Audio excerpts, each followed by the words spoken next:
Hello friends, কেমন আছো তোমরা সবাই? এটা হচ্ছে অ্যাস্থেটিক স্টেশনারি আইটেমস পার্ট 2। এটার ফার্স্ট পার্টে আমি এই জিনিসগুলো কিনছিলাম, এই মার্কার, পেন, কাটার আর এই পেন হোল্ডারটা। এই পার্টে আমি তোমাদেরকে অন্য জিনিসগুলো দেখাবো। তো at first we have this one. এটা হচ্ছে একটা ট্রায়াঙ্গেল রুলার। এটা আমার থেকে অনেক অ্যাট্রাকটিভ লাগছে, সেই জন্য আমি এটা কিনছি। এটার প্রাইস পড়ছে মাত্র 50 টাকা। এটার থেকে আর একটু বড় সাইজের ছিল, যেটার প্রাইস ছিল 70 টাকা। Then we have this sticky notes.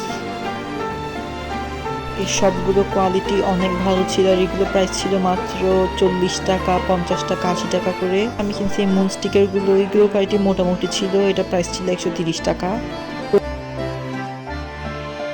দেন আমি কিনছি বুকমার্কটা, এটাও মোটামুটি ছিল। এটার প্রাইস ছিল 120 টাকা।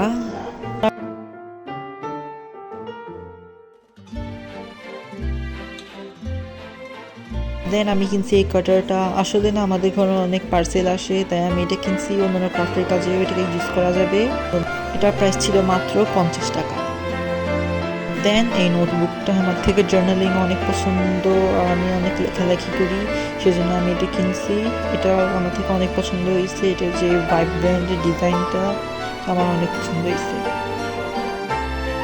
এটার কোয়ালিটি অনেক ভালো ছিল। তো খাতাকড়ি থেকে আমি এতগুলো জিনিস কিনছি, তাই ওরা আমাকে একটা ছোট নোটবুক গিফট হিসেবে দিছে।